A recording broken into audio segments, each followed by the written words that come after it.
నమస్తే, welcome to our channel. నేను మెసిరి. రేవంత్కి మోదీకి మధ్యలో జగన్ టీం మధ్యవర్తిత్వం చేస్తుందా?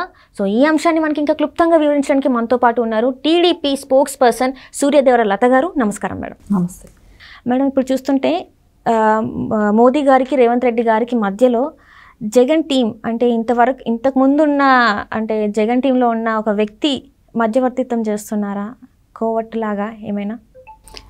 అది అంటున్నారని వింటున్నామని అని అట్లా ఏదో ఒకటి కల్పిస్తూ ఆనందపడుతున్నాడు జగన్మోహన్ రెడ్డి. ఏంటంటే ఆయనకి ప్రతిసారి కూడా ఒకటే అనిపిస్తుంది కదా, ఎలాగైనా ఈ పొత్తుని డీల్ని చెడగొట్టాలి, మనం ఏదో ఒకటి చేయాలి.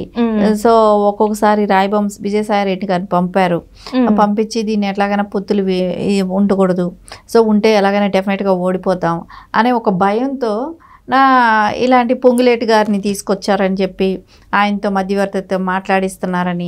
సో పొంగులేటి గారు ఆల్రెడీ ఇదివరకు వైసీపీలో ఉన్నమాట వాస్తవమే. అక్కడ కాంగ్రెస్లో, ఇక్కడ వైసీపీలో ఉన్నప్పుడు తెలంగాణలో ఎమ్మెల్యేగా గెలిచారు. సో దాని తర్వాత కాంగ్రెస్లో జాయిన్ అయ్యారు, ఇప్పుడు మినిస్టర్గా ఉన్నారు. సో ఆయన గవర్నమెంట్ పడగొట్టడానికి ఆయనకు అవసరం ఉంటే మేబీ ఇప్పుడు మోదీ గారికి ఇప్పుడు ఎలక్షన్ ఇంపార్టెంట్. సో ఇక్కడ గవర్నమెంటా అక్కడ గవర్నమెంట్ అనేది ఆయన ఇప్పుడు ఆలోచించట్లేదు, ఓన్లీ ఎలక్షన్ మీద డిపెండ్ అయి ఉన్నారు. సో ఆంధ్రాలో పొత్తు నారా చంద్రబాబు నాయుడు గారితో ఉంది. సో నారా చంద్రబాబు నాయుడు కన్నా పొంగులేటి పెద్ద లీడర్ అని నేను అనుకోవట్లేదు. ఎందుకంటే ఫస్ట్ ఇంపార్టెంట్ దేని మీద ఉంది, సెంట్రల్లో ఎలక్షన్స్ ఉన్నాయి, మొత్తం ఇండియా మొత్తం ఎలక్షన్ అనేది నడుస్తుంది, క్యాంపెయిన్ అనేది చేయాలి, ఇంకా దానిలో ఎంపీలు క్యాండిడేట్లను పెట్టుకోవాలి. ఈ బిజీలో ఉన్నప్పుడు ఇలాంటి రాయబారాలంతా ఇప్పుడు దాని గురించి డిస్కషన్ పెట్టుకునే టైం ఆయనకు ఉండదు. ఆయన అసలు నేను అనుకుంటున్నా ఆయనకి అలాంటి ఉద్దేశం కూడా ఉండదు.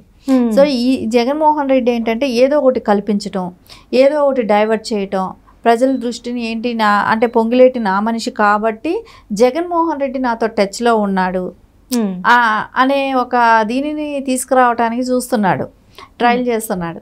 అది అట్లా ఎట్లాంటి అవకాశము లేదు, అలాంటి అవకాశం కూడా రాదమ్మా. ఎందుకంటే నారా చంద్రబాబు నాయుడు గారి ఆయన నిన్న మనం చూసాం, సభ ఎంత సక్సెస్ అయ్యిందో, ఎంత అశేష జనం వచ్చారో. అక్కడ కూడా ఆయన చాలా హ్యాపీ ఫీల్ అయ్యారు ప్రజల స్పందన చూసి కూడా. అలాంటి అప్పుడు ఈ పొంగులేటి లాంటి వాళ్ళతోనూ మంతనాలు చేస్తున్నారు అనేది ఒక అపోహ మాత్రమే, అలాంటిదైతే ఏమీ అవ్వదు. ఇంకొకటి మళ్ళీ రకరకాలుగా ఒక్కొక్క వర్షన్ తీసుకునే కొద్దీ జగన్మోహన్ రెడ్డి ఎప్పుడూ కూడా ఏదో ఒక రకంగా చేసి ఇది పొత్తుననేది విచ్ఛిన్నం చేయాలి, దీనిలో ఏదైనా ఒకటి నాకంటూ ఏదో ఒక బెనిఫిట్ రాకుండా పోద్దా, నేను ఏదో ఒకటి దానిలో నేను ఎంటర్ అవ్వలేకపోతానా, నేను ఏదో ఒకటి సక్సెస్ అవ్వదా అన్న ఆత్రంలో ఉన్నాడు. ఏం చేయాలో తెలియట్లేదు. ఆ తెలియని తనంతో వీళ్ళని కదపటం, నేను ఏదో చేసేసాను అనుకోవటం, అక్కడ ఏదో డిస్టర్బ్ అయిపోయింది అనుకోవటం. సో ఈ ప్లానింగ్తో ఉన్నాడే కానీ ఆయన పొంగులేటిని పంపించినా ఇంకొకరిని పంపించినా ఏం పంపించినా మోదీ గారు అయితే మటుకు నారా చంద్రబాబు నాయుడు గారి ఒక కూటమి ఉంది, దాని ప్రకారమే వెళ్తుందే కానీ ఇలాంటి వాళ్ళని ఎవరిని ఆయన పట్టించుకునే ఇదిలో లేడు. ఈ తెలంగాణ గవర్నమెంట్ అనేది కాంగ్రెస్లో ఎప్పుడూ కూడా అంటే ఇక్కడ ఏంటంటే ఇప్పుడు మీరు చెప్పే దాన్ని బట్టి చూస్తుంటే పొంగులేటి శ్రీనివాస్ రెడ్డి గారు ఏంటంటే కాంగ్రెస్లో జాయిన్ అయినప్పటికీ కూడా ఇక్కడ ప్రభుత్వం గురించి, ఇక్కడ కాంగ్రెస్ ప్రభుత్వం పడిపోతుంది, ఇంకా 6 నెలలు 3 నెలలు ఆ తర్వాత మళ్ళీ కేసీఆర్ గారి ప్రభుత్వం అంటే మనం చూస్తాం జగన్మోహన్ రెడ్డి గారికి కేసీఆర్ గారికి ఎలాంటి సంబంధాలు ఉన్నాయి, వాళ్ళిద్దరి మధ్యన ఎట్లాంటి స్నేహబంధం ఉందని. సో వాళ్ళ కోసం కోవట్టులుగా వీళ్ళు మారిపోయారని చెప్పేసి కూడా కొన్ని వార్తలు వస్తున్నాయి. ఇందులో వాస్తవం లేదంటారా? మరి డెఫినెట్గా కాంగ్రెస్లో ఎప్పుడు అంతర్గత కుమ్ములాట్లు అనేది ఉంటూనే ఉంటాయి. అట్లాంటిది పొంగులేటి లాంటి వాళ్ళు కొంచెం అడ్వాంటేజ్ తీసుకొని సో ఎవరి అవకాశాలు వాళ్ళు చూసుకుంటారు. సో దానికని అది ఇప్పుడు జరిగే ఆస్కారం అయితే లేదు.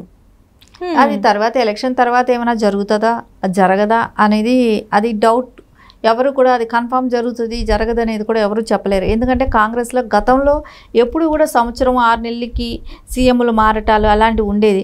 ఒకటి ఎప్పుడైతే రాజశేఖర రెడ్డి గారు సీఎం అయిన తర్వాత అది ఆగింది. సోనియా గాంధీ అధ్యక్షురాలతో ఉన్నప్పుడు కూడా కంటిన్యూ కొన్ని చోట్ల కానివ్వండి ఎక్కడైనా కూడా సీఎంని కొంచెం వాళ్ళనే ఉంచటం, ముందు ఇందిరాగాంధీ పీరియడ్ కానివ్వండి, రాజీవ్ గాంధీ పీరియడ్, ఇట్లాంటి పీరియడ్ తీసుకున్నప్పుడు అప్పుడు 6 నెలలకి సంవత్సరానికి 2 ఏళ్ళకి సీఎంలు మారిపోయినట్టు మనం ఎప్పుడు చూస్తూ ఉండేవాళ్ళం గతంలో కాంగ్రెస్లో. అదే ఫాలో అవుతారేమో, అదే కంటిన్యూ చేస్తారేమో. ఎందుకంటే సోనియా గాంధీ గారు అధ్యక్షులు అయిన దగ్గర నుంచి అలాంటి చేంజెస్ అనేది తగ్గిపోయింది. అదేలాగా రేవంత్ రెడ్డి గారినే కంటిన్యూ చేయొచ్చు కదా. సో ఇప్పుడు 100 రోజుల్లో కూడా అనుకున్న హామీలు నెరవేరాయి. రేపొద్దున ఎలక్షన్లో వెళ్తారు. ఎలక్షన్కి వెళ్ళినప్పుడు ఎంపీ సీట్లు కొంచెం కాంగ్రెస్ మెజారిటీ రావటం అలాంటివి ఏదైనా జరిగిందనుకోండి, ఇంకా అతనికి బెనిఫిట్గానే ఉంటుంది. సో నేను అనుకుంటాను ఇప్పటికిప్పుడు అట్లాంటివన్నీ జరిగిపోయేది అలాంటి ఆస్కారాలు అయితే ఏమీ ఉండదు. డెఫినెట్గా ఈ పొంగులేటి గారు కానీ ఇంకొకళ్ళు కానీ ఏదేమైనా కూడా ఆఫ్టర్ ఎలక్షనే ఉంటాయి. కానీ అవి జరగచ్చు, జరగకపోవచ్చు, మనం ఏమీ చెప్పలేం. కాంగ్రెస్ గురించి అంతర్గత కుమ్ములాట అనేది ఎప్పుడూ ఉంటాయి కాబట్టి అది కంటిన్యూ కూడా అవ్వచ్చు.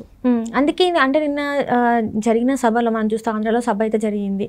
ఈ సభలో అందుకే జగన్మోహన్ రెడ్డి గారిని ఎట్లాంటి మాటలు అనలేదు అని చెప్పేసి కూడా మనకు వార్తలు వస్తున్నాయి. సో మరి ఇందులో వాస్తవం లేదంటారా? మరి ఈ మధ్యవర్తిత్వం దీనికి ఏమైనా సంబంధం ఉందంటారా?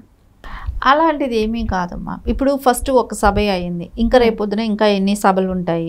ఎలక్షన్ టైంకి నెక్స్ట్ టైం మళ్ళా వస్తారు మోదీ గారు. ఇప్పుడు ఓన్లీ వచ్చి వెళ్ళారు, ముగ్గురు కలిసి ఒక స్టేజ్ పైన కనపడ్డారు. అంతేగాని ఇప్పుడు ఇదే సభ ఆఖరేం కాదు కదా. అంటే చాలా మంది ప్రజలు ఏమనుకుంటున్నారంటే వచ్చినప్పుడు ఎందుకు ఇద్దరు ముగ్గురు కలిసి ఒక వేదిక మీద కనబడినప్పుడు ఎందుకు జగన్మోహన్ రెడ్డి గారిని ఇంతవరకు పాలన అనేది మనం చూసాం, అభివృద్ధి అనేది లేదు, అయినా కూడా ఎందుకు ఆయనని టార్గెట్ చేసి మాట్లాడలేదు, తన గురించి ఎందుకు మాట్లాడలేకపోయారని చెప్పేసి వాళ్ళు మాట్లాడుకోవడం జరుగుతుంది.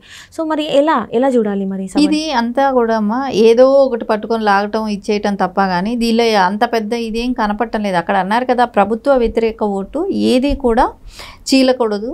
సో కాంగ్రెస్ కూడా ఇకండి, ప్రభుత్వాన్ని పడగొట్టాలి, కూటమి విజయం సాధించాలి అనేది చెప్తున్నారు కదా, స్పష్టంగా చెప్పారు కదా. అంటే ఇప్పుడున్న గవర్నమెంట్ సరిలేదు కాబట్టి మనం తెలుగుదేశం ప్రభుత్వమే కానీ నారా చంద్రబాబు నాయుడు గారి ఇదే కానివ్వండి, ఇమేజే కానివ్వండి, ఆయన అన్ని దృష్టిలో పెట్టుకునే మాట్లాడారు కదా. ఎక్కడ కూటమిని తక్కువ చేసి మాట్లాడినట్టు, వైఎస్ఆర్ పార్టీని ఏదో నెత్తిన పెట్టుకొని మాట్లాడినట్టు అట్లా ఎక్కడ ఏమీ జరగలేదు కదా. కూటమిని ప్రైస్ చేస్తేనే మాట్లాడారు. అక్కడెక్కడా కూడా ఏమీ తప్పు పట్టాల్సిన అవసరం కూడా లేదు. ఇంకా చాలా సభలు పెడతారు, ఇంకా రావాల్సింది ఉంటుంది. ఇది ఒకటితో అవ్వదు కదా, ఎలక్షన్గా ఇంకా టైం ఉంది. సో ఇంకా 2-3 సభలు పెడతారు, అప్పుడు మాట్లాడతారు కదా. తప్పకుండా మాట్లాడకుండా ఎలక్షన్ ఇది మేనిఫెస్టోలో పెట్టినటివే కానివ్వండి, ఏం పాటించావు, ఏం చేసావు, ఏం చేయలేదు అనేది కంపల్సరీ ఆ రోజు డిస్కషన్ అనేది వస్తుంది కాబట్టి తప్పకుండా మాట్లాడతారు మోదీ గారైనా. Right thank you so much.